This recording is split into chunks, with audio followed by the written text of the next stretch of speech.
में स्थित एक छोटा सा शहर, भिन्न संस्कृतियों के मिलन का स्थान। यहाँ व्यापारियों की भीड़ और मसालों की सुगंध के बीच एक युवा लड़का गोंजालो गार्सिया बड़ा हुआ।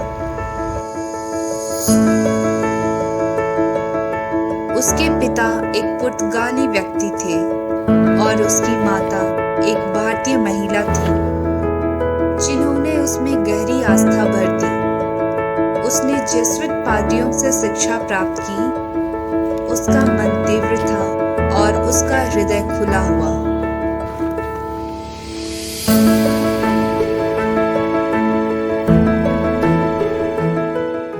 जैसे जैसे वह बड़ा हुआ, गोंजालो स्थानीय जेसुइट्स के साथ रहने लगा। वह फादर सेबेस्टियन गोंजाल्वेस के साथ दोस्त बन गया, जो गोंजालो का गुरु भी बन गया। उसने जेसुइट्स के साथ व्याकरण, दर्शन और रोमन इतिहास का अध्ययन किया।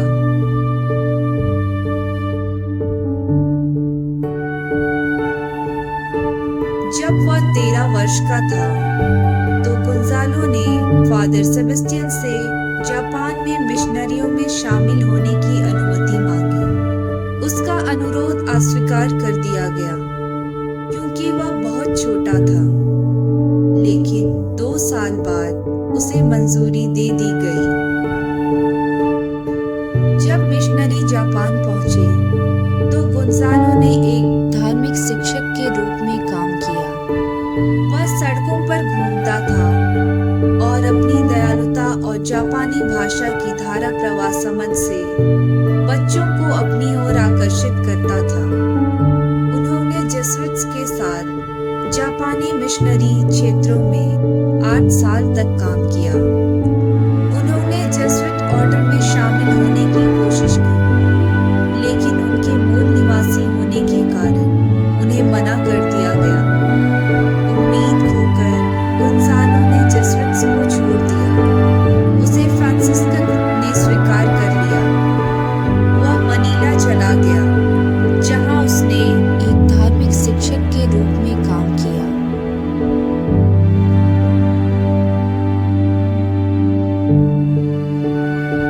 फ्रांसिस्कन की सफलता ने बौद्ध पुजारियों को नाराज कर दिया। उन्होंने राजा से फ्रांसिस्कन को निष्कासित करने के लिए कहा, लेकिन उसने मना कर दिया। हालांकि यह बदलने वाला था। सैन फेलिप नामक एक स्पेनिश खजाना जहाज को तूफान के कारण उतरने के लिए मजबूर होना पड़ा। कप्तान ने स्थानीय जापानी कस्टम एजेंट को गलती से बताया। फ्रांसिस्कन को स्पेनिश राजा ने लोगों को अपने शासक के खिलाफ विद्रोह करने के लिए भेजा था।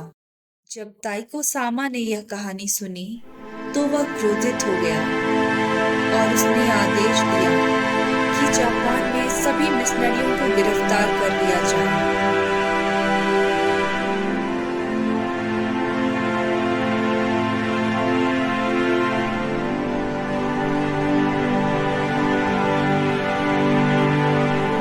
दिसंबर 1596 को फ्रांसिस्कन को गिरफ्तार कर लिया गया और मौत की सजा सुनाई गई।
40 दिनों तक बेबरकरार रहे।